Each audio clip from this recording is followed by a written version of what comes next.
Welcome to another episode with Tai, the Taste Queen. Today's video is going to be about how to improve your speaking for TOEFL and IELTS on your own. I'm going to give you some tips and we're going to go through them and you can be a better speaker in only a few months. The first thing that I want to tell you is familiarize yourself with the test. I've said this so many times in so many videos. You need to know what you are going to get and you need to know how to speak and what they will expect of you. If you want to know the difference between the tests, you can watch my first video, the first one that I've made on this channel. But briefly, TOEFL, you will speak to a computer. You will have 4 questions you have to answer. It will take you about 4 minutes of actual speaking time. While IELTS will take you 11 to 14 minutes of speaking time and it will be face-to-face with an examiner. So the first tip today is familiarize yourself with the test. The next tip is vocabulary. Learn new words. When you're watching films, listening to music, listening to podcasts, reading, every time you see a word that is difficult, write down the word, make a note, and write the definition of the word that you have seen, and make sure you understand the word. Write the word in your own language, in your first language, so you can understand them. I've done classes with people where they would try to write definitions in English. If their English is good enough, they will understand it, but sometimes they'll write it down and then they're confused about the definitions as well. So make sure you understand words. Learn more complex words, study more complex words, and you will see it will be easy to integrate them into your speech. The next part is one that I feel is one of the most important parts, and that is listen and mimic. Listen and mimic. When you watch TV shows, watch a TV show that you love, that you've seen before, or a movie for that matter. Don't watch a movie that you really want to see and then watch it in complete English for the first time. Then you're not going to get the full movie and it's going to be harder for you to practice. And you're going to feel overwhelmed. You're going to feel like, I can't do this. Watch a movie that you've seen before. One of my students loves Lion King and she's watched it so many times. So I tell her, watch Lion King, pause the Lion King, and then copy and mimic what they say in the same tone. This will help your pronunciation. Pronunciation is vital. Pronunciation is so important because these tests do test pronunciation. You do need to pronounce the words clearly and you do need to use stress and tone and rhythm when you speak. For example, I'm going to use Chinese as an example because I live in Taiwan and that's an easy example for me to do. When people in Taiwan in Mandarin ask a question, they would say, have you gone to the movie theater, ma? They just add ma after the Chinese, not in English.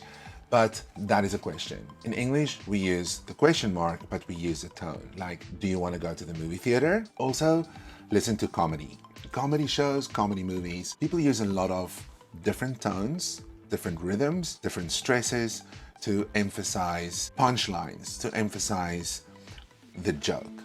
And that will help you a lot when you practice intonation. So copy. It's going to take you a long time, but don't let that discourage you. Just practice and then repeat, practice, repeat, pause, repeat. You can watch a movie in a month because 10 minutes can take you actually like 3 hours if you do this really carefully. And don't just mimic words you don't know. Let's go back to the first step, second step, vocabulary. If you hear something you don't know, practice that as well. So a movie can teach you how to do the IELTS test, the TOEFL test perfectly. It doesn't have to be by the book all the time. It doesn't have to be all these exercises, which of course they do, they help, but it doesn't have to be them all the time. The next step is practice. Practice, practice, practice. One tip, and I think this is so valuable, describe things around you. I've given you the example before about cooking, where you can say, I'm going to cook this, and then I'm cooking this, I have just cooked this, I'm going to do the dishes, I am doing the dishes, I've done the dishes, I had this for dinner,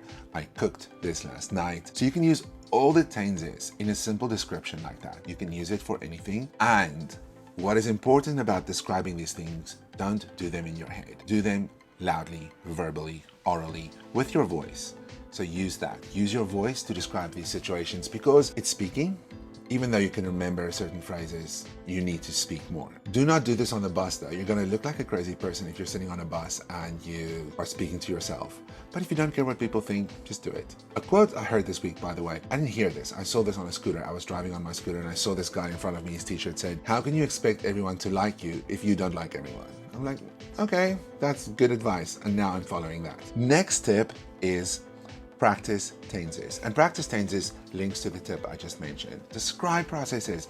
Your parents will think you're crazy, but at the end of the day, if you come home with an 8.5, your parents are not going to remember speaking to yourself. They're going to remember your score. There is nothing that feels too silly. Like you can say I'm silly, like sitting here full makeup, looking gorgeous. Gorgeous. Really, really beautiful. Looking so gorgeous, speaking to a camera. But we all do these things because we can improve ourselves. So you can improve yourself this way. And at the end of the day, it's going to be just you and your journey to becoming a better English speaker. So don't be shy. Don't be scared. Keep doing this. The next point, and this is probably the most time-consuming topic, is record and analyze yourself. Find topics online. Academic topics preferably. You can start easy. You can start by news topics. You can start by topics that you're interested in. Doesn't have to be academic, but eventually it has to evolve into academic. So what you need to do, find a topic. Watch the news. Watch a YouTube video about something. For example, if a new product comes out and you're interested in this, watch that video. Take notes while you're listening to something, a podcast, a video, a movie, news.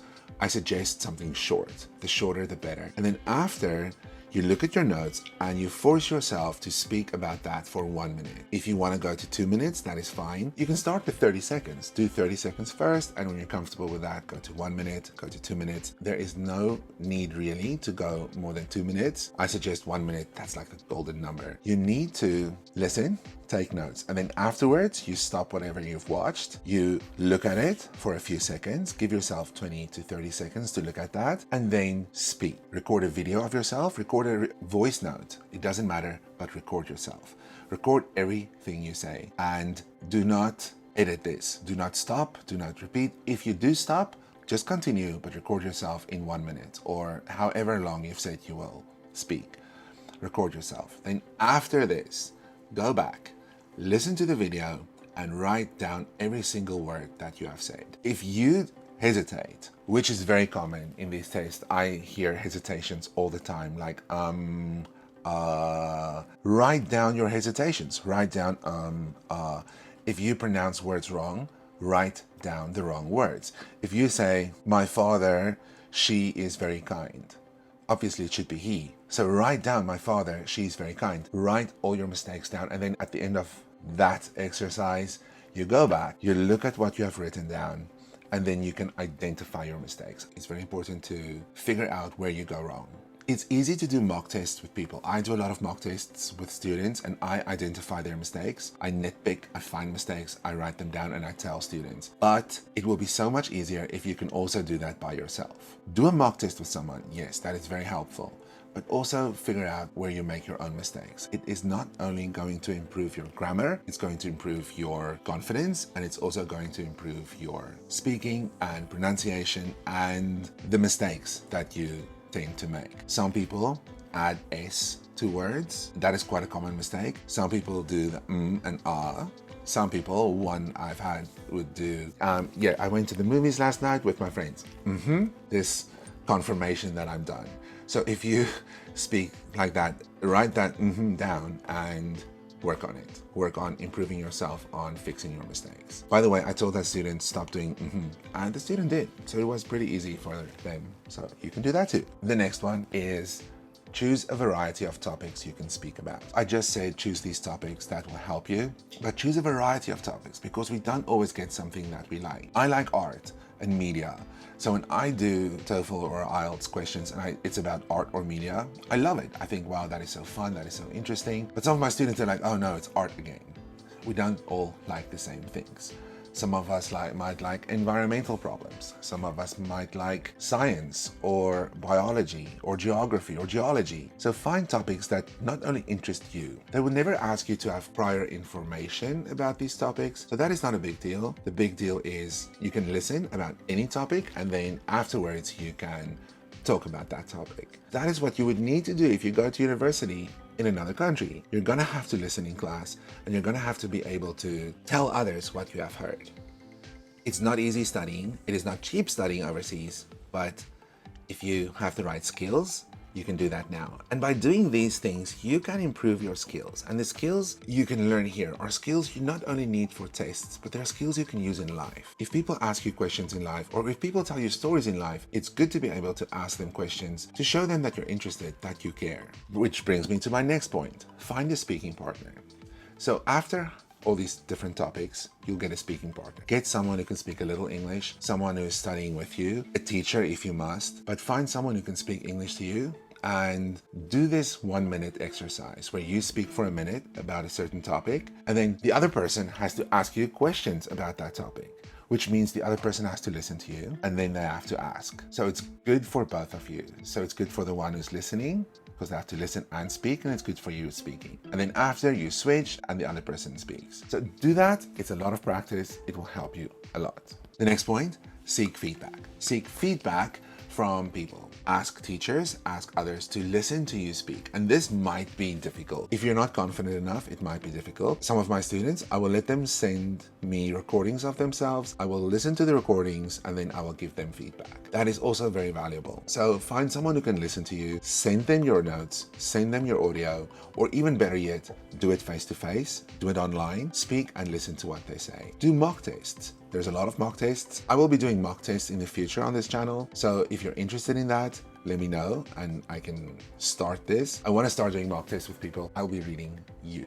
So let's go to the last one. The last point is time yourself. Time yourself when you speak. I just said do the speaking for 30 seconds, 1 minute, 2 minutes. That's not what I'm talking about here. That is to fill the time. What I mean now is time yourself when you answer a question, just so you can get a feel for how much time you have left. For example, in IELTS Part 2, you need to speak for 1 to 2 minutes. And when you're stressed, for example, when I'm stressed and I'm speaking, it will feel like I speak for 5 seconds, but it'll be 5 minutes. Some people will be the opposite. They will feel nervous, so they will think, wow, I should be done right now. It's 2 minutes, and then it's 20 seconds. Time yourself so you can understand how well you speak and how long you speak, and you can get the feel for the amount of time.